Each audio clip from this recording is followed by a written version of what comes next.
En un mundo saturado y hasta abrumado por la información, Es vital apoyar un medio de comunicación alternativo. Que desafíe el status quo, que aporte una perspectiva diversa para pensar de forma crítica y hacer aportes a la construcción de un futuro más sustentable. Es una voz para aquellos que no tienen voz en los medios hegemónicos. Es una plataforma para las ideas innovadoras y las voces disidentes.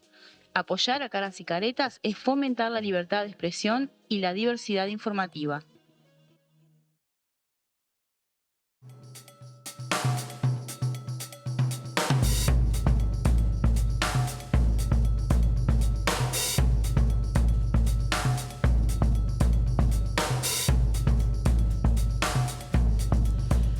Buenas noches, hoy es lunes 22 de abril, estamos en Dato Mata Relato, hoy acompañados por nuestro compañero periodista Germán Ávila. Bienvenido, Germán.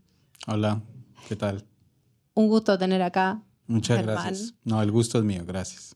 Que lo invitamos para conversar de un tema económico de mucho peso, en el cual para mí es bastante nuevo, así que tengo que aprender muchísimo contigo, pero queríamos también comentar un poco la semana, algunos datos que estuvieron en la vuelta. Por ejemplo, las perspectivas de economía global que se repasan, con economías que vienen creciendo poco, o sea, no se espera más que un crecimiento en promedio de 3,2 para el 2024-2025, pero que a su vez esconden todavía desigualdades enormes a nivel del continente, con dificultades en algunas zonas. Si bien Estados Unidos se viene recuperando, China tiene su crisis en términos de lo que es la crisis inmobiliaria y algunas contradicciones, hay dos elementos de las economías globales que pesan, que tienen que ver, por un lado, con la desigualdad enorme que se da a nivel del globo, las tensiones geopolíticas que desatan conflictos y también crisis a nivel de mercados a veces súper específicos, pero en un mundo en el cual se crece poco, se crece mal y con muchas diferencias. Entonces, en realidad es como esas cuestiones que queríamos un poco resaltar, y una América Latina que queda ahí en estos vaivenes que estamos teniendo.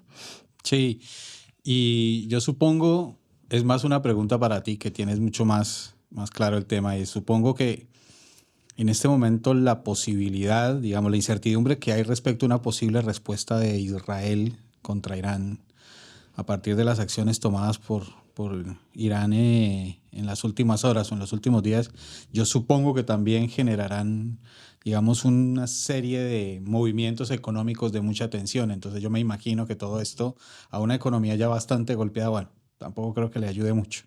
A ver, hay como varios elementos, ¿no? No hay conflicto político que no tenga su lado económico o su motivo último en los temas económicos. Eso es una realidad que siempre están. Y lo otro es que las tensiones geopolíticas son tantas, pero en conflictos como están sucediendo ahora, como de lo que tú mencionabas en los últimos momentos, que sí están disparando algunas incertidumbres en mercados importantes, a nivel de los mercados de granos y energías, por ejemplo, que están desatando. Y lo que se ha visto a nivel de los analistas y quienes definen políticas es a veces la poca capacidad de salirse de modelos tradicionales que explicaban otras realidades y que permitirían de alguna forma entender mejor los fenómenos actuales. O sea, esto pasó, un ejemplo claro, pasa con el crecimiento, pasa con la inflación, por ejemplo. Todo el fenómeno que se dio de la inflación de los últimos años en las economías más desarrolladas han llevado a respuestas desde las políticas monetarias más tradicionales de altas tasas de interés que hoy se están sufriendo a nivel del mundo entero y que terminaban en muchas críticas de mayor recesión. A la larga, la inflación terminó cediendo en Estados Unidos. Las consecuencias en términos de crecimiento y de querer solucionar con métodos, con herramientas que ya estaban implementadas, fenómenos que a veces nacían de características distintas, ha sido uno también de los posibles análisis que se dan a las dificultades para combatir las bases de la inflación. Bueno, lo mismo pasa en términos de lo que son las realidades del crecimiento mundial y las dificultades. Hoy estamos en un mundo con enormes tensiones, pero la realidad es que también existen muchas dificultades para generar análisis económicos y proyecciones que puedan ser, que se puedan sustentar. Entonces, por eso se habla de mucha incertidumbre. De hecho, tenemos como alguna incapacidad en el término de los análisis para generar mejores certidumbres en los análisis, o a veces capaz que la falta de querer reconocer algunos fenómenos que son parte a veces de las políticas mismo de muchos de los organismos que generan este tipo de análisis. Entonces es como un mundo complejo. Pero yo quería, te tiro 3 temas así bien distintos para alargar. Otro que era que se conocieron los datos del turismo, ¿viste? Del primer trimestre del año. Y una cosa que llama la atención es algunas variaciones con dificultades, ¿no? O sea, estamos en un turismo con mayores complejidades, pero que en el 2023, si uno mira los datos de turismo en el mundo, en el 2023 el turismo se logra recuperar en sus tasas prepandemia. Y en Uruguay fuimos para atrás, un sector que vino de muchos años en crecimiento, con un desarrollo muy importante para lo que es el Uruguay, es un plano más de inserción internacional también, pero que a su vez es un sector que promueve mucho a las pequeñas y medianas empresas, es alta generadora de empleo. Y bueno, las diferencias cambiarias, la crisis de competitividad enorme que tiene el Uruguay ha afectado enormemente a lo que es el turismo, y también la ausencia como de una política clara en términos del turismo como sector relevante y de mucho encadenamiento a nivel de la economía. Entonces yo lo dejo como un tema que me parece interesante para analizarlo, porque es muy difícil en algunos sectores, después que las empresas, cuando son una parte de pequeñas y medianas empresas, cuando hay mucho impacto en lo que es los términos de empleo, cuando se va para atrás, volver a recuperarse es como se pone en marcha eso, ¿no? Lo mismo que se ha recuperado el turismo interno, lo cual era esperable ante los cambios en Argentina. Lo que no se puede tener en estos sectores es como una política pasiva, a ver qué pasa en el resto, que le vaya peor el de al lado para poder recuperarse acá, que es un poco lo que terminó siendo la realidad de Argentina. Pero me parece que amerita un análisis en profundidad de lo que es el sector turístico por la importancia que tiene en la generación de empleo, en las pequeñas y medianas empresas, y sobre todo en el movimiento a nivel de país, y que además nos posiciona, o sea, Uruguay, un país tan chico que esté en rankings mundiales a veces en temas de turismo, y que se haya desarrollado en relativamente poco tiempo también un sector que viene en crecimiento en el mundo. Entonces, algo que había logrado ser muy bien potenciado en Uruguay ha tenido su retroceso. Entonces me parecía interesante destacar esos datos para ponerlos en nuestras agendas de tratamientos a futuro. Y después también te cuento, Germán, vos que estás por primera vez acompañándonos en Data Mata Relato, que nosotros este año nos hemos propuesto no dejar de tener siempre una puesta a punto en lo que es la campaña electoral. Y la última semana fue como de algunas cosas que a mí me llamaron la atención. Una a nivel de los candidatos, una fue el despliegue de los candidatos a nivel del interior del país, que ha llevado a mucho debate en términos de quién se apropia del interior, del campo, de la ruralidad. Después, otra cosa que llamó la atención para mí, fue un poco que el economista Mario Vergara dejara su precandidatura. Eso pone una nueva distribución en cómo van a ser las preferencias, apoyando a Orsi. Y 2 temas que yo quería destacar, así más para el análisis, que otra vez no hay semana en el cual el tema impositivo, en tema económico más de campaña, a nosotros nos interesa mucho ir al plano más económico, no estén en el debate. Y con esta campaña agresiva estuvimos viendo cómo Delgado salió a decir que si gana el Frente Amplio viene un golpazo impositivo. Que Cose lo mandó que leyera el programa del Frente, si quería hablar del programa del Frente, porque son como anuncios muy, muy liberados. Por un lado dicen que no van a aumentar los impuestos, por otro lado te largan como si fuera tan fácil esa receta, como si y por otro lado esos mensajes del terror y de los cucos, esas campañas. Y la otra cosa que te largo así, es el tema de la apropiación del vallismo, que fue otro tema que estuvo, ¿no? Ese debate de quién es la apropiación del vallismo, un poco desde las filas más del Partido Colorado hacia el Frente Amplio, por el movimiento de República Vallista hacia el Frente, hacia el Espacio Socialdemócrata Amplio, también por otros sectores que han utilizado el término. Entonces, como si el vallismo fuera una apropiación del Partido Colorado. Un objeto, más cuando tenemos algunos precandidatos con unas posturas muy de mercado y muy contra ese estatismo ese estatismo que marcó el vallismo y marcó un diferencial en lo que fue el Uruguay, del Estadio de Bienestar, de las políticas públicas, de esa institucionalidad que es muy de la impronta uruguaya, ¿no? Y De la pública felicidad. de la pública felicidad, y que a veces son importantes en la construcción de bienes públicos, en la construcción de soberanía, en la llegada a lo que son la atención de políticas sociales y de lo que es las políticas públicas en general, mucho más allá de eso. Uno a veces, yo siempre recorro, cuando miro esa impronta de esos grandes edificios públicos que marcaron una época, que ahora creo que hasta sería bastante difícil poder tener, a veces hacemos la contracara con lo que fue la obra del sector público, y decir, bueno, la importancia que tiene la construcción de institucionalidad de soberanía y de apalancamiento de la actividad económica productiva que tiene el país. Así que me parecía que eran como algunos destaques de la semana política como para poner en tema. Bueno, bien. Creo que son temas importantes todos, de muy variado color. Y bueno, yo creo que, no sé, yo en principio tendría por decirte que, digamos, yendo de atrás para adelante, a partir de lo que planteas, creo que, empezando por el tema de la campaña, hay una cosa que creo que me ha llamado mucho la atención aquí, es que, digamos, no es solamente acá, es un tema como de momento, y es... Acá no inventamos nada. No, en general, ninguna parte se inventan cosas. Allá en la mayoría de lo que hay está inventado, y lo que se hace básicamente es un poco medio reciclarlo. Pero creo que el tema es que hay un discurso muy, no sé, como muy extendido sobre la dicotomía interior Montevideo, campo ciudad, y que el mismo Frente Amplio un poco no sé, como que ha pasado por alto la posibilidad de generar una lectura distinta respecto a esto. Porque creo que es una oportunidad interesante la posibilidad de que nos demos cuenta de que no hay una dicotomía en sí misma entre el interior y Montevideo. Eso no existe realmente. Ha sido un poco una forma en la que se nos ha fragmentado, sobre todo se nos ha fragmentado en términos políticos, poniendo la cosa en los que son de Montevideo o la línea política que representa los intereses de Montevideo y la línea política que representa los intereses del interior, hablándolo en términos de masas separadas. Pero si nosotros vamos a la realidad, nos vamos a dar cuenta que la realidad de muchos barrios, muchos lugares de Montevideo en lo concreto se parece mucho más a la realidad de cualquier lugar del interior que a la realidad de cualquier otro escenario mucho más central del mismo Montevideo.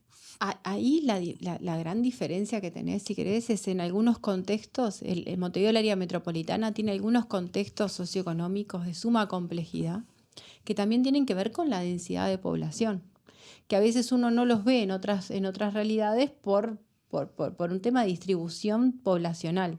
Pero yo creo que la dicotomía esa que se plantea es una dicotomía a veces ideológica y que se ha planteado como tal y que a veces la gente no lo vive como tal. Y funcional. Y funcional. Es una dicotomía funcional a intereses. A la campaña, a las campañas políticas, sí. A determinadas... Yo he tenido la oportunidad, porque desde mi trayectoria laboral, de trabajar... la mayoría de las veces concentro en lo que son los departamentos del interior del país y he recorrido muchas zonas y sobre todo en el área rural, ¿no? Pero también he trabajado en políticas sociales. Y bueno, es cierto que nos falta un conocimiento, pero es de ida y vuelta. O sea, acá se armó una época, cuando se armó en el gobierno anterior, el tema de la dinámica de conciencia agropecuaria como una necesidad de decir, bueno, es importante que Montevideo o la capital entienda la relevancia que tiene el territorio en la producción y que es cierta y que es tal. Pero también es cierto que la conciencia agropecuaria tiene que ser de ida y vuelta, también es entender la problemática que tiene el área metropolitana, las determinadas problemáticas sociales que se dan, y yo creo que eso se rompe con entender la necesidad de una política territorial. Eso de que, y eso se da muchas veces también cuando uno mira el área metropolitana mismo, la necesidad de territorializar las políticas y no andar con esos análisis genéricos. Pero tenemos mucho para avanzar en eso, pero me parece que hay una postura, como vos decís, funcional, y muchas veces una postura que termina siendo ideológica y no analizando en profundidad lo que han sido las... Y estableciendo una separación mecánica. O sea, el hecho de vivir, digamos, el hecho de residir en Montevideo inmediatamente te pone arriba una etiqueta que es distinta a la etiqueta de quien vive en otro lugar que no es Montevideo. Entonces, ese tipo de diferenciación termina siendo funcional. A mí me parece que justamente esos intereses principalmente, que son los intereses que necesitan o a los que les sirve mantener esa división. Primero, por un tema, a mi modo de ver, de utilidad de feudos. Es decir, mi feudo está en lo que la gente considera interior. Por lo tanto, permitir que avance un discurso que permita poner a la gente del interior junto con la de Montevideo en términos estructurales, poblacionales, de necesidades, de realidades, no solamente desde las carencias, sino también desde las no carencias, porque hay gente en el interior que tal vez no físicamente, pero cuyas posibilidades económicas son increíblemente altas y tiene unas posibilidades económicas que lo apartan Totalmente. de lo que le rodea. Es decir, pueden estar en el interior, pero sus necesidades y su realidad no tiene tanto que ver con las de las otras personas que están alrededor suyo en el interior. Totalmente. Sí, terminan siendo sociedades tremendamente fragmentadas también. Pero bueno, yo te quería invitar ahora en esta realidad territorial compleja a que nos contaras, porque tú te has dedicado y te estás dedicando a investigar sobre un tema que es cada vez más de peso en las economías actuales, que tienen que ver con las economías ilegales, el tráfico de narcóticos y el lavado. Entonces, te digo más, es para empezar a hablar, porque nos llevaría muchos programas, sí. Y es un tema que lo tenemos que empezar yo por lo pronto lo tengo que estudiar en profundidad, es un tema que tengo pendiente, más allá del análisis que uno hace en la prensa, pero queríamos un poco que nos contaras un poco sobre qué es esto de las economías ilegales, qué implican, empezar a meternos un poco en ese mundo que necesariamente era una agenda pendiente en Dato Mata Relato y que tiene un peso enorme en convivencia y funcional a las economías legales, que son lo que habitualmente estamos analizando. Sí, o sea, la economía es la economía. Sí, digo yo, o sea, no soy economista ni la economía es legal y es ilegal, la economía es economía, sí. Siento una profunda admiración por el estudio de la realidad desde la perspectiva de la economía. Después nos tendrás que dar tu visión del programa, de cómo... Seguro. Y pero yo creo que hay una cosa importante y es empezar a ver que yo percibo mucha preocupación en muchos sectores de la opinión pública respecto al desarrollo de las economías ilegales en el Uruguay. ¿Sí? Y el desarrollo de las economías ilegales en el Uruguay es preocupante, como es preocupante el desarrollo de las economías ilegales en la región y en el mundo realmente. No hay manera, desafortunadamente, no hay manera de salvarse de esto. ¿Te puedo decir algo más? El desarrollo de las economías ilegales era un problema existente en los países de América Latina con mucho peso, pero Uruguay hasta hace un tiempo era como que todavía estábamos un poco aislados, no. Pero hoy... No, en realidad no lo estábamos, pero hoy mucho menos porque hoy se está haciendo sentir... No se sabía, pero hoy se está sintiendo y es visible los efectos de las terribles violencias que arrastran, de las tremendas situaciones y el impacto es muy alto. Entonces es como que estamos dándonos cuenta de algo que... Yo creo que hay una cosa que es bueno tener en cuenta y es que una cosa es que las economías ilegales existan, o bueno, la economía ilegal por un lado y las manifestaciones de la economía ilegal por otro. Creo que son cosas que hay que tener en cuenta. Una cosa es que existan unas economías ilegales y otra cosa es que se note que existen. Las economías ilegales en el Uruguay existen desde que existen las economías ilegales.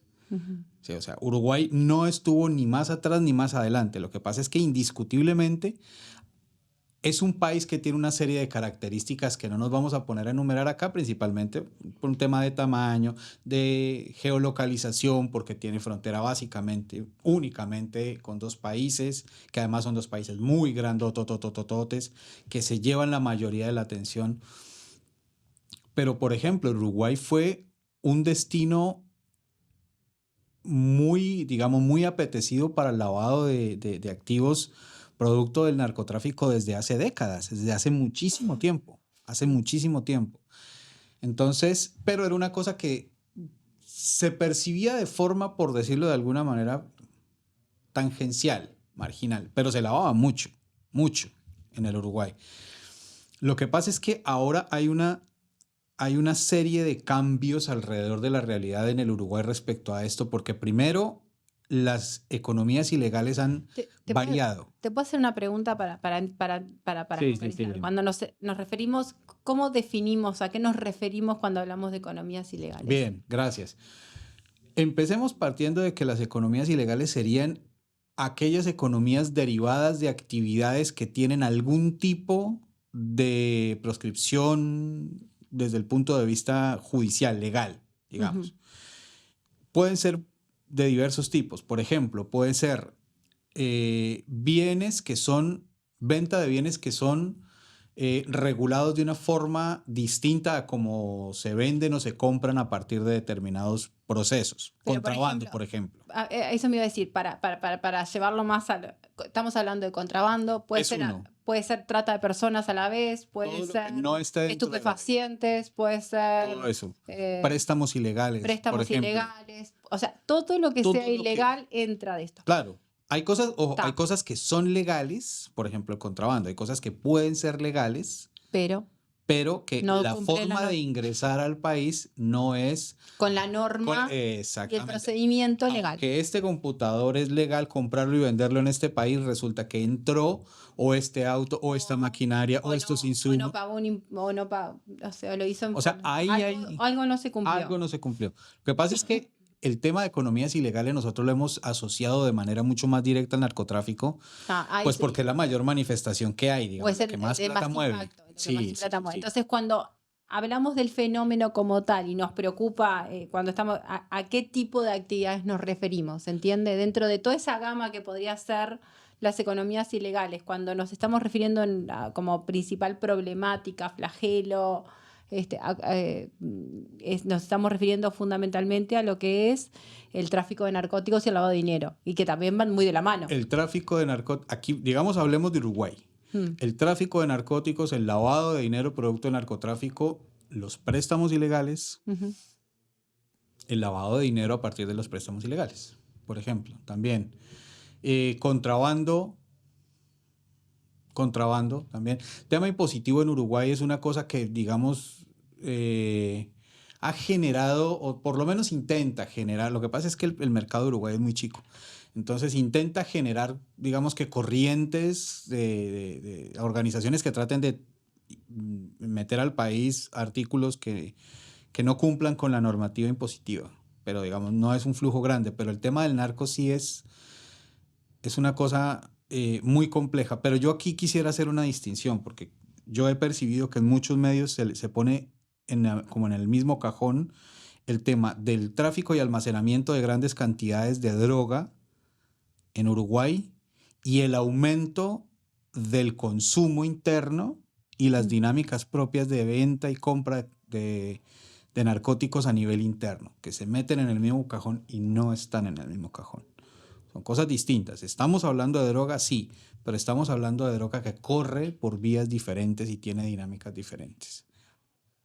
Y muchas veces se mezclan, ¿no? Estamos viendo un poco las respuestas que se quieren dar ahora a algunas problemáticas. Sí. ¿Cuáles son las características de estos fenómenos? Centrándonos en lo que estábamos viendo como principales problemas, y que más que fenómeno es como un flagelo, ¿no? Es una problemática, pero... Y voy a otra pregunta que yo me tenía anotada desde un poco desde la ignorancia, te digo. Que no solamente conviven las economías ilegales con las legales, sino que muchas veces son funcionales a las mismas y son parte mismo del sistema y de los sistemas políticos además, ¿no? Sí. Empecemos por ahí. Y digamos que en lo que podríamos definir como el tema del lavado, la forma de lavar plata es poner la plata legal junto a la plata ilegal. O sea, no hay otra manera de que tú puedas lavar el dinero si no es mezclando los recursos producto de la economía ilícita junto con recursos y mezclándolos. O sea, así es que se lava la plata. O sea, pensar que hay un negocio de gente dedicada a lavar plata por allá lejos, eso Pero son no es aislados, así. ¿no? No, el No, dinero entra a donde entra todo el dinero. Por eso, todas las Acá medidas que tenés se los tomen... que hacen ropa, los que hacen juguetes y los agropecuarios. No, tenés todo mezclado. Tenés todo mezclado. Entonces, cualquier medida que se tome Ujú. respecto al manejo de grandes cantidades de dinero, como por ejemplo lo que ocurrió con la entrada de este gobierno acá en el Uruguay, que fue elevar el tope máximo de la posibilidad de hacer transacciones Total. con dinero en efectivo. Claro, uno puede entender que eso favorece a la gente que mueve grandes sumas de dinero, muy, muy, muy honesta, muy transparente, prístina y legal, porque ahí se ahorran una guita que no van a utilizar, que no van a darle a los bancos.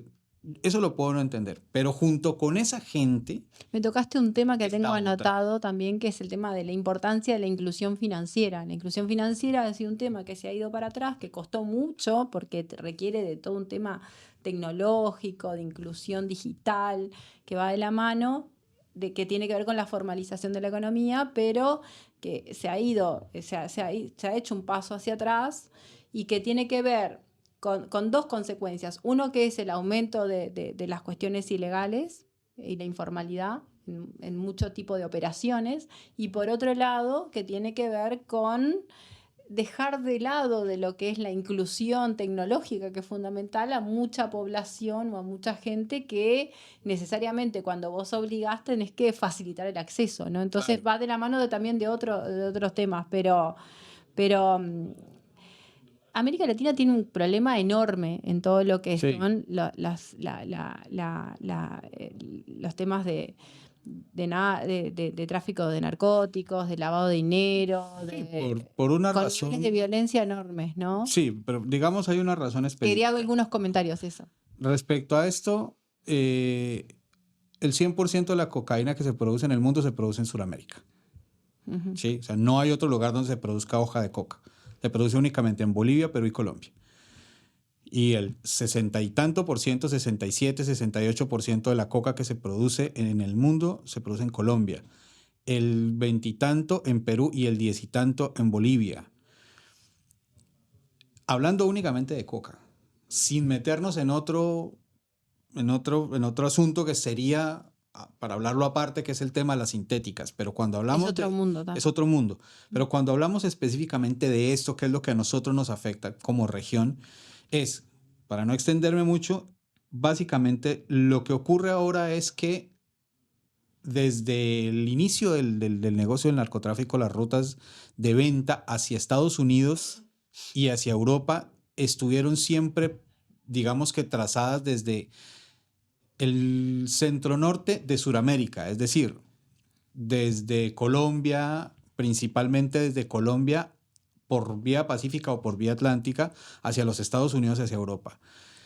Con todo el tema de la guerra contra el narcotráfico y con todos los conflictos que han ocurrido ahí, ha venido corriéndose hacia el sur la generación de las rutas de narcotráfico. Entonces ya no salen de Colombia, sino que empezaron a darse mucho más en el Ecuador.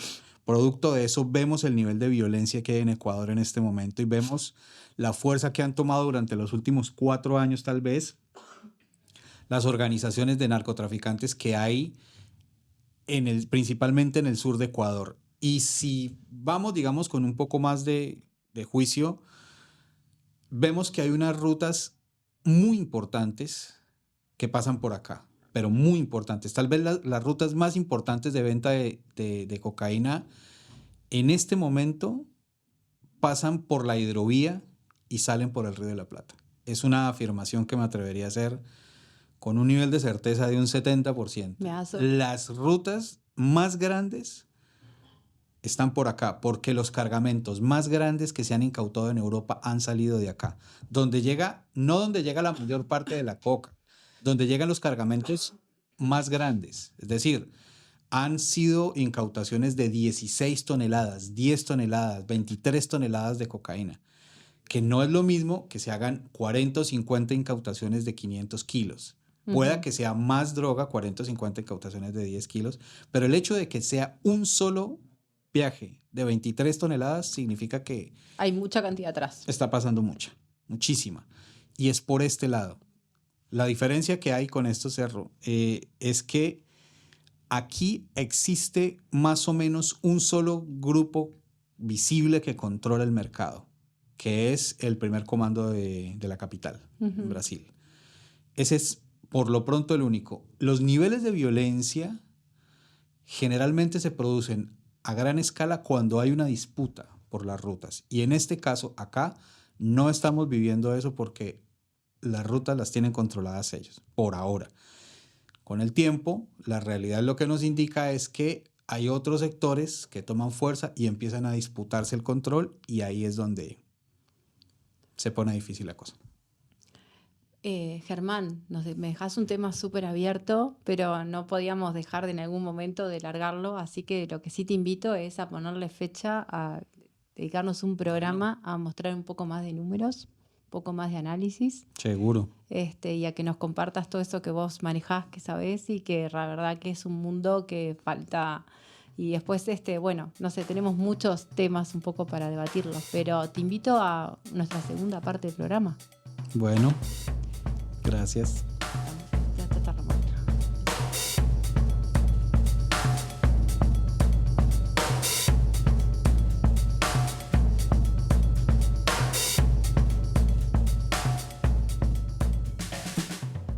Bueno, estamos en la segunda parte de Dato Mata Relato. Hoy estamos con Ramón Méndez, invitado que teníamos desde el año pasado, ¿verdad, Ramón? Sí, se retrasó esto. No, se retrasó, pero el tema sigue tan importante como siempre. Queríamos hablar del tema de hidrógeno verde en Uruguay. ¿Qué tema? ¿Qué tema? Pero aparte, un tema que no es aislado de los que son los temas energéticos, que también es un... Y tema de desarrollo productivo. Y un tema de desarrollo productivo en general. Pero en concreto se ha hablado mucho de las inversiones en hidrógeno verde. Cada tanto salen algunos titulares con la firma de un posible nuevo proyecto. Por ahora es humo solamente. Por ahora no es nada concreto, eso un poco queríamos. Porque aparte después vienen con datos de cómo puede impactar en el déficit fiscal, en el tipo de cambio. Y en realidad, si yo me siento a analizarlo, estamos lejos todavía, ¿no? No hay nada. En realidad fue simplemente un intento de la empresa chilena que gana este proceso competitivo de firmar algo con el gobierno uruguayo para salir a buscar plata internacionalmente para tratar de montar el proyecto. O sea, ese es una intención. Es una intención, no más que eso. Es una intención, no más que eso. Solo eso. Pero entonces queríamos aprovechar que hace unas semanas se anunció, nosotros sacamos una columna hace unas semanas en la revista y en la web sobre el tema de cómo viene el tema de hidrógeno verde. El año pasado también lo habíamos analizado. Nosotros sacamos las noticias y después siempre tenemos nuestros análisis más en profundidad de la relevancia de esta tecnología, porque termina siendo una tecnología, de los desafíos que implican como país y como región, a la vez de oportunidades, porque se habla de que para América Latina la relevancia del hidrógeno verde puede darle un posicionamiento diferencial en lo que es a nivel internacional. Sí. Pero a la vez, si uno repasa un poco lo que ha sido la historia de lo que es América Latina, más allá de disponer de las posibilidades y los recursos, es como la historia de siempre. Si no se genera una política pública, una integración regional tendiente al desarrollo del hidrógeno verde como una tecnología renovable, alternativa, con un potencial enorme, no solo en la generación de energía, sino en el desarrollo de sectores estratégicos, la generación de riqueza en general. Podemos terminar reproduciendo lo mismo, modelos que han sido tremendamente extractivos para la región, destructivos, y que terminan reproduciendo ese atraso y esa heterogeneidad estructural que tanto nos caracterizamos. Totalmente. Y en la región Uruguay parece estar muy bien posicionado en eso, pero para poder avanzar, Uruguay necesita de una estrategia muy sólida, necesita apoyarse en algo que se ha logrado, que es la diversificación de la matriz energética, y que Uruguay produce energías renovables en un porcentaje casi 98%. único, 98%. Entonces queríamos un poco hablar de, bueno, cuál es la relevancia que tiene la incorporación del tema hidrógeno verde en la estrategia energética y cómo está Uruguay parado, más allá de que tiene una hoja de ruta. Y si yo analizo un poco en términos comparativos y un poco desde mi ignorancia más de economista, estamos en relación a otras realidades a otros países de la región bastante por atrás en lo que es en la estrategia. Lejos estamos de una estrategia y lejos estamos de algún proyecto, mientras que en la región ya están. Y bueno, y se ha dado un poco el avance la semana pasada de esta posibilidad o este anuncio entre lo que es Brasil y Colombia, en lo que la necesidad de generar una alianza, además de que el hidrógeno verde involucra el tema del agua, y que en realidad no se puede pensar en forma aislada, no es un país que lo piensa, Totalmente. sino que al utilizar los recursos como el agua, necesariamente tiene que ser en forma integrada con todo lo que son las redes. Bueno, tiraste 48 temas arriba de la mesa, ¿no? Ay, ¿en serio? Perdón. No, al contrario, buenísimo. O sea, porque la mesa está servida, ahora hay que empezar a comer de a Es un podcast poquito. de economía, pero es un podcast descontracturado. Sí, Justo hoy sí. no está Julieta, que es nuestra compañera, que es la que me descontractura a mí, ¿no? No, pero vamos a ir de a poquito. Pero Tiraste una cantidad de cosas. Te planteé el tema y es Vamos a ir comenzando a dialogar sobre todo sobre eso. el tema de hidrógeno verde. Primera cosa, ¿por qué el hidrógeno verde? ¿Qué está pasando? ¿Qué es esto el hidrógeno verde? Sí, total, eso es lo Bueno, primero. Primero, todo esto se basa en... Yo tomo nota, porque No, bueno, después vamos conversando y iremos, seguimos voy discutiendo. aprendiendo. El gran tema, lo que en particular, por ejemplo, el secretario general de Naciones Unidas definió como el gran desafío de la humanidad del siglo XXI, o el Papa Francisco, para pensar un modelo de mirada del mundo completamente diferente, definió como un desafío de civilización, es el cambio climático. El cambio climático es la muestra más paradigmática de cómo el sistema capitalista en el que vivimos ha llevado el uso de los recursos naturales a un límite que comienza a impactar de una forma tan importante sobre los ecosistemas que a su vez nos impacta a los seres humanos, ¿no? Es el gran desafío, es un tema en el cual curiosamente están de acuerdo chinos, europeos y norteamericanos, de que realmente este modelo de desarrollo no funciona más y hay que ir hacia otro modelo. Y el gran tema es las emisiones de los gases de efecto invernadero producidos por el uso de los combustibles fósiles, es decir, petróleo, gas natural y carbón, que es el 80% de la matriz energética mundial sigue siendo en base a los combustibles fósiles. Entonces, ese es el gran desafío y hay una solución parcial para el sector eléctrico. Cuando producimos electricidad, podemos hoy en día producirla en base a energías renovables, fundamentalmente la tradicional energía hidráulica, pero también sobre todo la eólica y la solar. Y hoy en día está avanzando en todo el mundo la introducción de energías renovables para generar electricidad. Pero muchas veces pensamos que la electricidad es todo. En realidad la electricidad es apenas el 20% de la energía que consumimos. Es decir, uno piensa lo que hace el consumo de energía que tiene a lo largo del día y la electricidad está muy bien para una cantidad de cosas, pero para trasladarnos en general no usamos electricidad, a nivel industrial no usamos electricidad más que para cierto tipo de cosas, pero para el calor industrial no usamos electricidad, para calefaccionarnos en muchos lugares no se usa electricidad, o sea, no solamente de electricidad renovable podemos transformar nuestra matriz energética global. Y para todo lo que no es suplantable por electricidad verde o por electricidad renovable, es que precisamos otra forma de salir de los combustibles fósiles. Y el hidrógeno verde es eso, precisamente. Y eso también hay un acuerdo muy grande a nivel internacional que en las próximas décadas y para el resto de este siglo, seguramente el hidrógeno verde va a ser el complemento ideal con la electricidad verde para salir de los efectos del cambio climático. Entonces, es fundamental. Y es algo que realmente es, como se dice, el petróleo del siglo XXI, o en fin, la gran fuente de energía para complementar la energía eólica y la energía solar para generar electricidad. Y en base a ese acuerdo que vos mencionás, o ese consenso Sí. que existe, el mundo ha entrado en una carrera por Totalmente, el hidrógeno verde. absolutamente. Y la carrera con el hidrógeno verde es un desafío tecnológico, Ujú. es un desafío de inversiones, El modelo es un de mercado, desafío todavía no está de definido. recursos humanos también También, formados, también. es un desafío de los recursos naturales que posibilitan, es un desafío de las energías renovables que Todo. posibilitan Sí, la sí. generación de hidrógeno verde y es un desafío normativo y de regulación Sí, de seguridad. y de seguridad. De transporte, una cantidad de aspectos. La industria del hidrógeno verde, por decirlo de una forma bien a lo bestia, no existe. Está en proceso de desarrollo. O sea, hay temas de regulación que no están definidos, cómo se va a transportar, de qué manera. Hay temas, bueno, sobre todo, fundamentalmente, de precio. O sea, hoy producir hidrógeno verde es caro comparado con otras opciones.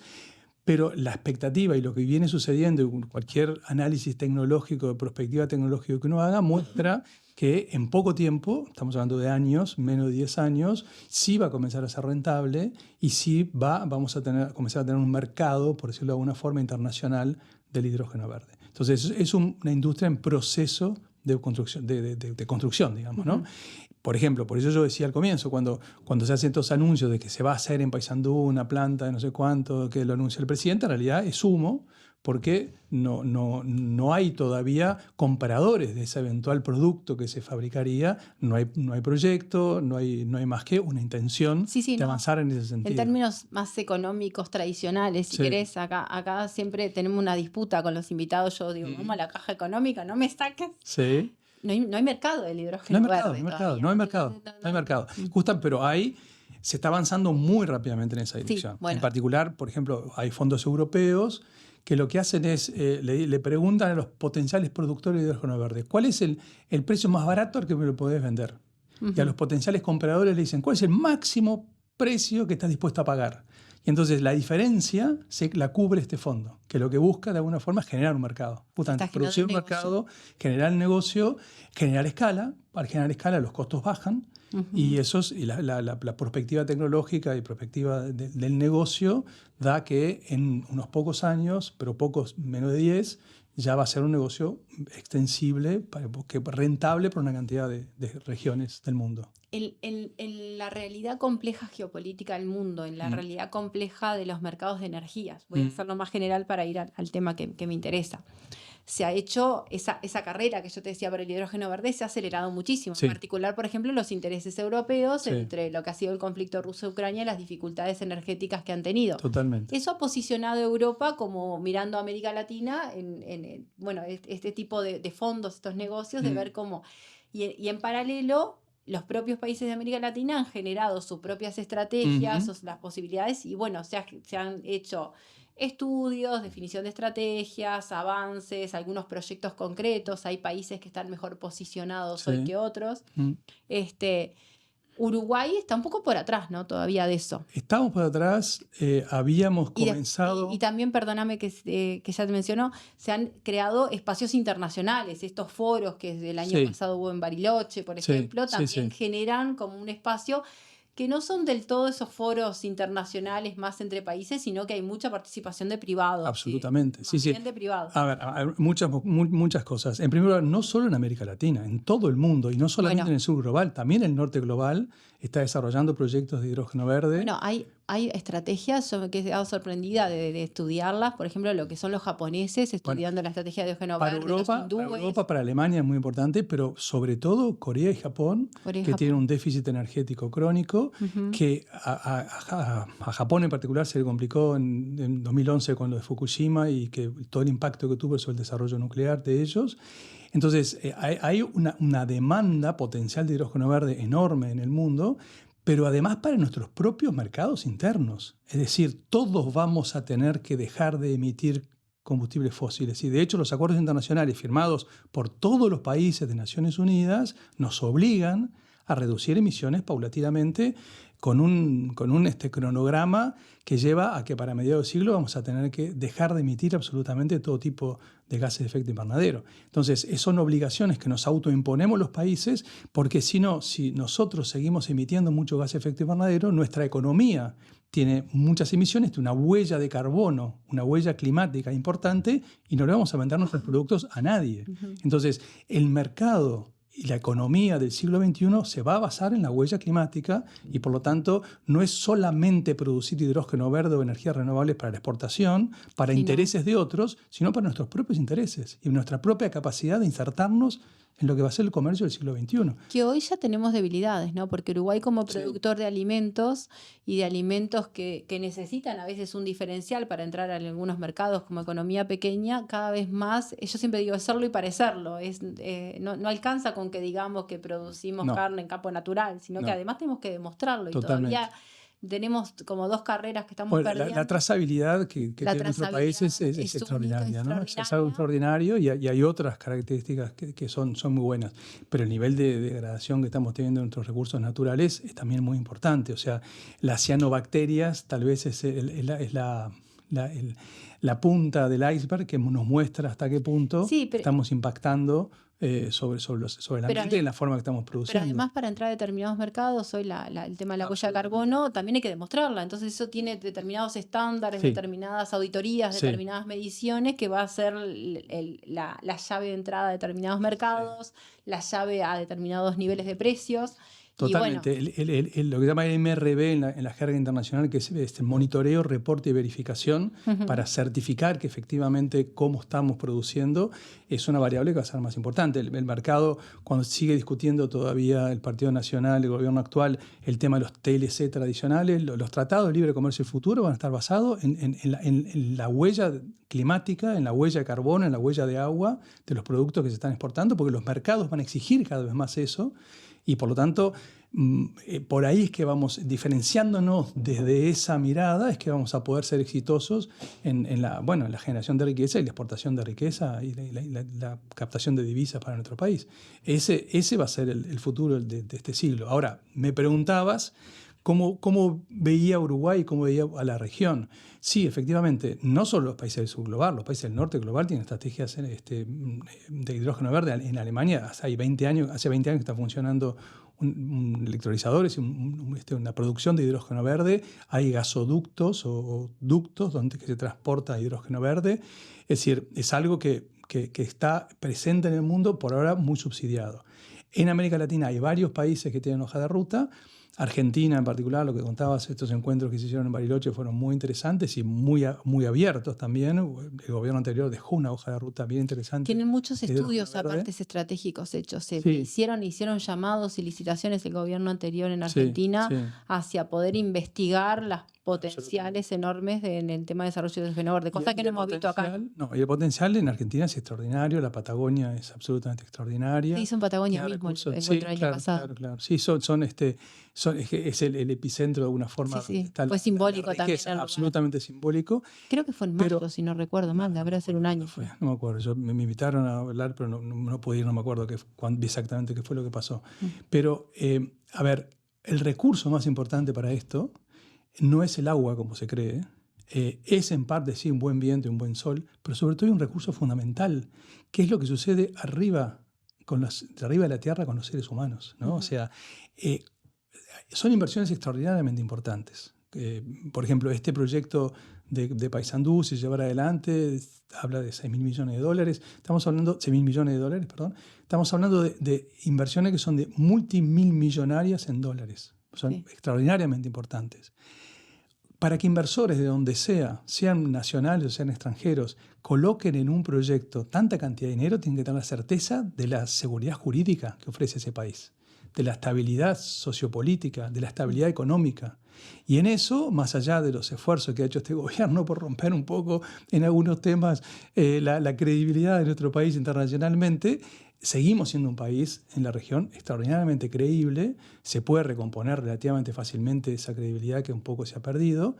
Y eso es un atractivo enorme. La estabilidad que nosotros brindamos es mucho más importante que nuestros recursos naturales. Porque, insisto, producir hidrógeno verde se puede producir en cualquier lugar. Y eso de que se vienen acá por el agua y todo eso no es verdad. Se puede producir con agua de mar incluso, ni siquiera tiene que por qué ser con agua dulce. Claro. O sea, el asunto es cómo se hace, hay que hacerlo bien. Pero el principal recurso y la principal razón por la cual en Uruguay hay varios proyectos y hay atractivo tiene que ver con las características globales del país. Primero, su seguridad como construcción de sociedad. Segundo, sí, sus recursos eólicos y solares fundamentalmente, la complementariedad que hay en Uruguay. Tercero, nuestra infraestructura, que mal que bien es interesante, es buena. Y tal vez en último lugar el agua, pero no es el punto más importante por lo cual hay interés en nuestro país.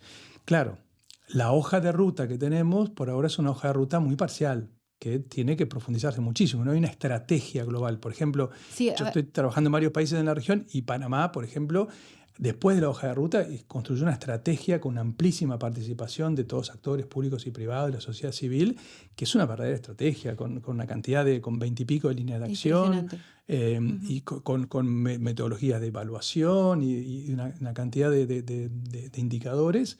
Y una diferencia muy importante de lo que está pasando en Uruguay hoy es que la estrategia es una estrategia del gobierno. Una estrategia de este tipo tiene que ser una estrategia por lo menos multipartidaria, a ver, con participación de todos los actores. Y vamos a desarrollar algo para los próximos 30, 40, 50 años del país. No lo puede resolver un gobierno porque no, lo puede hacer, pero es como de patas cortas eso, ¿no? el documento que está publicado dice hoja de ruta. Yo, sinceramente, creo que tiene poco de hoja de ruta, porque en realidad, si uno lo revisa, tiene una trayectoria de lo que fue la diversificación de la matriz energética en Uruguay. Uruguay tiene un diferencial, como vos bien mencionás, en el tema institucional, credibilidad, pero también tiene una cosa muy importante que ha cumplido con una etapa que se cumplió con los gobiernos anteriores, que fue la diversificación de la matriz energética. Eso es Sin ese fundamental. piso No podía haber nada de esto. no se podría ver nada de esto. No.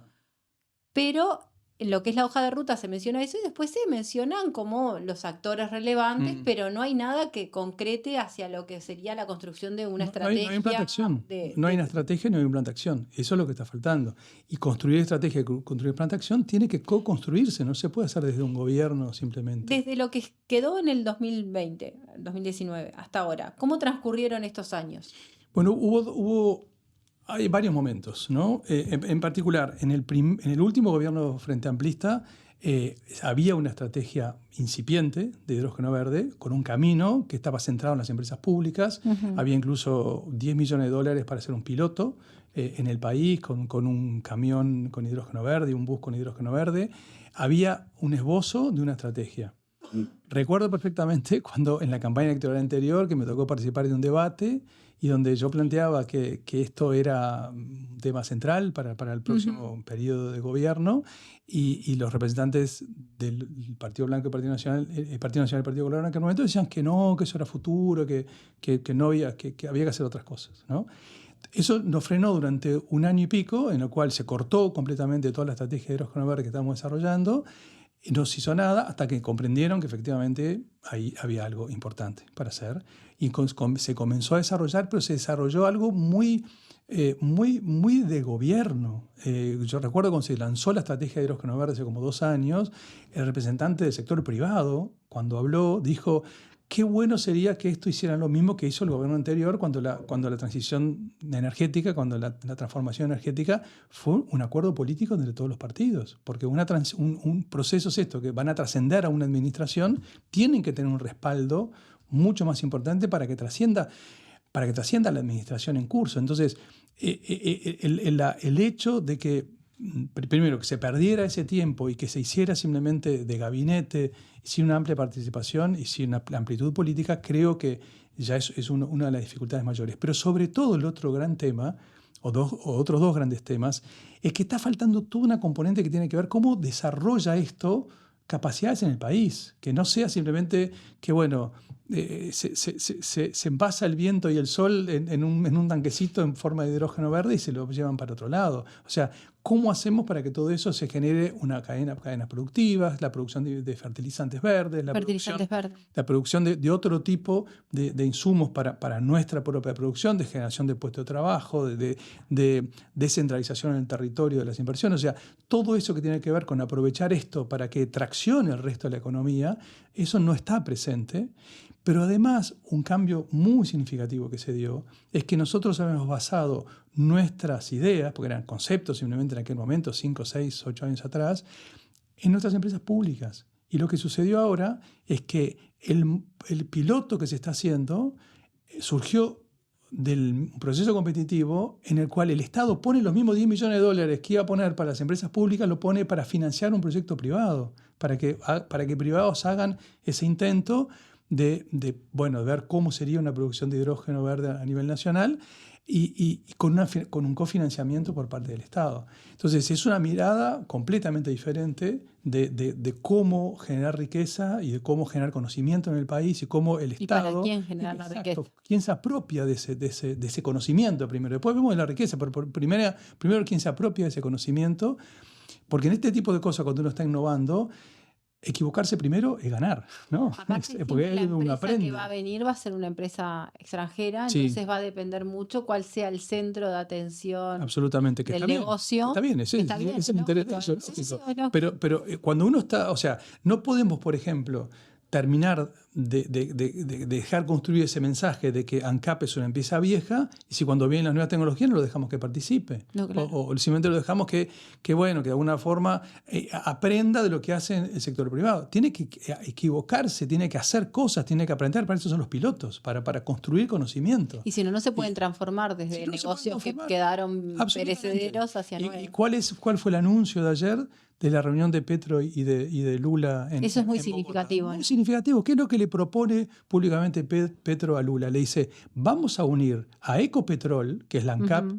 la ANCAP colombiana, con Petrobras, que es la ANCAP brasileña, con una gran diferencia que tanto Brasil como Colombia tienen petróleo, nosotros simplemente somos importadores y refinadores y distribuidores, y le dicen, vamos a poner a Ecopetrol y a Petrobras una gran asociación para producir hidrógeno verde para nuestros países y para la exportación, para generar la riqueza para el petróleo del siglo XXI. Y colocan como punta de lanza de todo eso a las dos grandes empresas, las dos principales empresas del país, públicas ambas. Entonces, esa es una diferencia sustantiva de la mirada que hay en ciertos países de la región y la mirada que hay en Y este la momento posibilidad del de gobierno. poner, de como, bueno, ese anuncio posiciona tanto a Brasil a Colombia en un diferencial notable y la posibilidad de estar en ese... La Absolutamente. semana pasada nos hicimos un programa sobre Argentina Ujú. y justamente hacíamos esa comparación entre lo que son los posicionamientos soberanos y lo que se estaba logrando en Brasil con Lula, desde Ujú. o sea, el respeto que se está logrando desde una posición de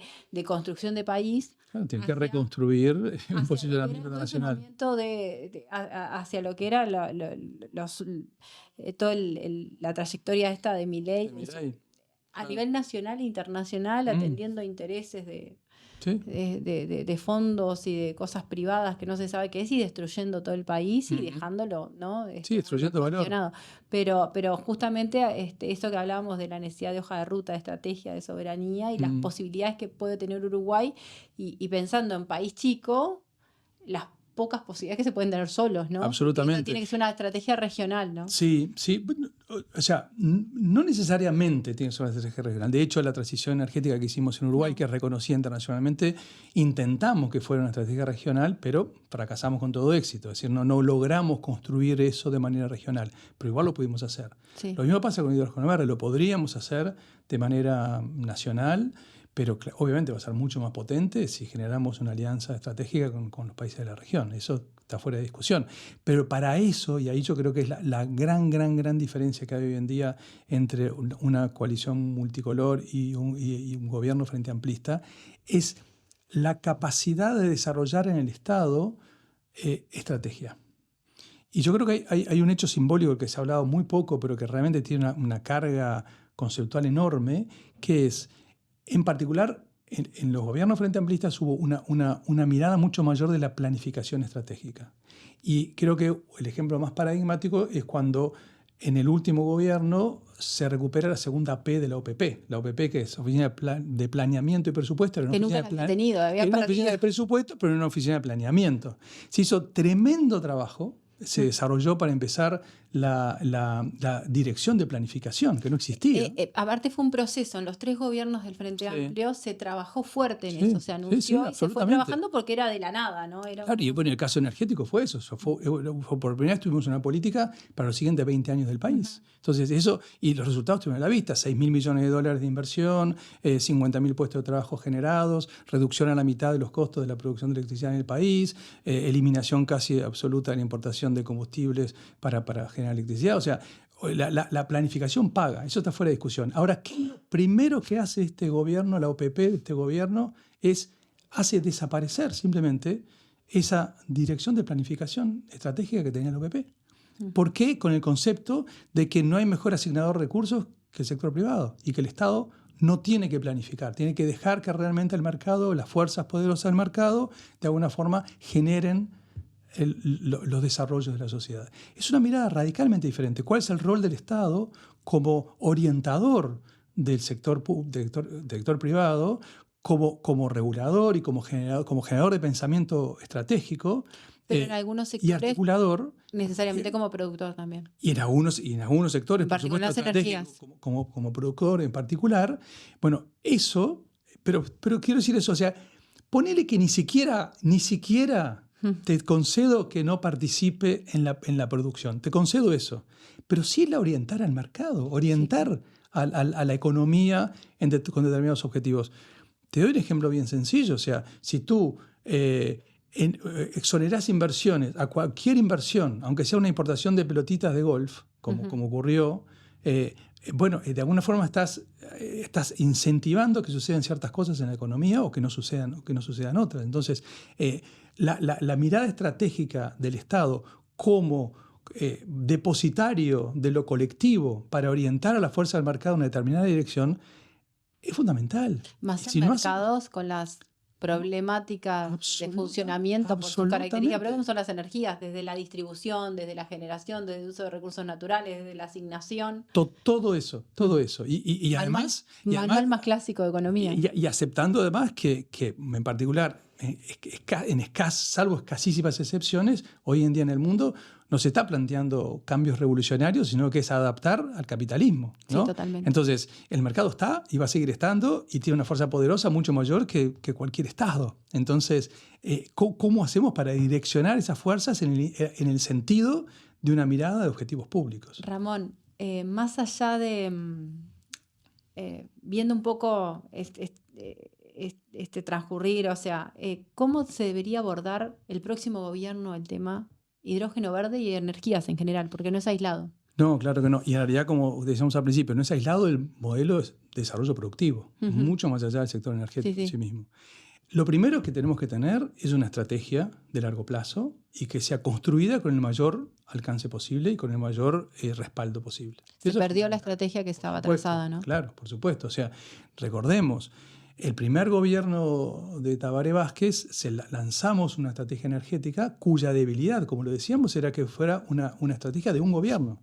Cuando asume Pepe en 2010, el pedido fue: tratemos de que esa política energética que venía del gobierno saliente se transforme en una política de Estado. Lo negociamos y lo logramos. Entonces, lo que sucedió en energía en Uruguay fue porque tuvimos una estrategia a largo plazo que tuvo un amplísimo acuerdo político en su momento. Eso es lo que tenemos que hacer para un tema tan importante como, por ejemplo, el hidrógeno verde. No es el único. En el agua tenemos que hacer lo mismo. En otros temas tenemos que hacer lo mismo, de generar acuerdos de largo plazo con una mirada estratégica a largo plazo. Pero luego tenemos que llevar eso a la práctica. Por ejemplo, en hidrógeno verde, ¿qué tenemos que hacer? Tenemos que hacer una evaluación ambiental estratégica. Es decir, tenemos que ver globalmente cuál es el impacto ambiental de esta política y asociarlo con los instrumentos de ordenamiento territorial, es decir, dónde vale la pena hacer qué cosa, y una mirada de uso del territorio y de la forma de uso del territorio. Pero después tenemos que desarrollar todo lo que es la cadena, o sea, todo lo que implica la regulación que está faltando, lo que implica la generación del derrame de ese sector nuevo de la economía hacia sectores más tradicionales, todos los temas de la infraestructura vinculada a ese desarrollo del Uruguay productivo del siglo XXI, todo el tema de la recapacitación o capacitación de recursos humanos y lo que eso implica, desde cómo trabajar con INEFOP, cómo trabajar con la Universidad de la República en el interior y UTEC en el interior, cómo trabajar para generar las capacidades necesarias para que la gente, trabajadores, trabajadoras, que como sabemos lo que se está viniendo es que están desapareciendo las tareas más rutinarias y las que están sobreviviendo son tareas más creativas, donde lo que tenemos que evitar a toda costa es que haya más desigualdad debido a que diferentes niveles de capacitación de los trabajadores y las trabajadoras repercutan negativamente en sus posibilidades de acceder a los nuevos trabajos que van a venir. Entonces, todo eso forma parte de una agenda de desarrollo y que, bueno, para eso precisamos evidentemente una mirada de un gobierno que tenga una mirada estratégica y donde el Estado planificador juegue un papel importante. Si no, nada de eso es posible, que es lo que está sucediendo ahora. Entonces, con ese marco general, recién podemos empezar a ver, bueno, proyecto por proyecto, hacer los análisis específicos de cada proyecto para ver cuál es el impacto, el análisis de impacto ambiental proyecto a proyecto, a ver si se puede hacer en ese lugar, de qué manera y bajo qué condiciones, ¿no? Pero lo primero que tenemos que ver es el análisis estratégico de cómo desarrollar esta cadena con una mirada mucho más global que simplemente la de un gobierno. Y bueno, con las dificultades esas de lo tema de con esto de los anuncios sin contenido, ¿no? Eso es porque uno se imagina que se está, o sea, por cómo se anuncian a veces parece que ya están construyendo la planta. Los temores y que las generan. movidas. Porque ¿qué es lo que Tema- pasa? Porque, porque aparte si se anuncia en el aire es como mucho más dificultoso entender las implicancias, el punto de vista ambiental, que es un tema que Totalmente. va a salir como una de las Absolutamente. O sea, las principales resistencias, si querés. y por supuesto, porque a la gente frente al desconocido tiene resquemores y es natural que así sea, es saludable que así sea. Y más si te dicen que se usa tanto, que es intensivo en el uso del agua y no se dan números. Creo que tú has sido el Totalmente. que más ha salido a marcar números y en comparación con cosas conocidas o relativamente conocidas como es la producción agropecuaria, la Claro, o sea, producción por ejemplo, de tenemos ya cultivo regado. de por arroz, ejemplo. claro, riego. O sea, por ejemplo, vamos a suponer que tomemos un proyecto, si querés, que sé que más avanzado está ese proyecto Sí. de tambor que más se está hablando. Sí, sí, sí. Claro, es un proyecto. O sea, hasta que no haya un comprador eventualmente de ese hidrógeno verde, ese proyecto no se va a hacer. Está en análisis. Pero claro, al estar en análisis, todavía hay una cantidad de detalles técnicos que cómo se resolverá que no están determinados. Y es normal que así sea. Entonces, claro, pero si a la gente se le anuncia que se va a hacer eso y no hay información suficiente, porque no la hay, porque todavía no está el proyecto, la gente tiene miedo. Y si además partimos de la base de que lo que ha pasado en esta administración es que se creó un falso Ministerio del Ambiente, pero que se le quitó toda posibilidad de hacer cosas, no hay controles, miremos lo que pasó ahora con UPGM, que hubo unos derrames que se enteró un vecino porque el Ministerio ni siquiera se había enterado de lo que estaba pasando y mató literalmente a un río. Entonces la gente desconfía de las posibilidades que tiene el gobierno de informar adecuadamente y eso genera resistencias a partir del desconocimiento, pero desconocimiento no dicho de forma peyorativa, sino dicho simplemente porque no se comparte información. Entonces, eso es lo que tenemos que desterrar absolutamente. Si no podemos tirar bombas de humo que en realidad no son nada, es a destiempo, y lo único que genera es preocupación y descrédito, en definitiva, sobre todo, ¿no? Ramón, muchísimas gracias. Un placer. Gracias por venir, gracias por compartir e intercambiar con nosotros. Es un Sí. tema que nosotros estamos preocupados, el tema desde el punto de vista económico, vos lo decías bien, no es solamente hablar del sector energético, es hablar de la producción, es hablar de Modelo de una desarrollo. estrategia país, del modelo de desarrollo, tiene mucho que ver con lo que van a ser los próximos años y las posibilidades que tiene hasta en el desarrollo de capital humano, en Absolutamente. esta necesidad que tenemos de generar capacidades. Así que bueno, muchas gracias. Gracias a vos, fue- buenísimo el intercambio. Gracias. Bueno, esto es Dato Mata Relato. Nos vemos el próximo lunes. Muchas gracias.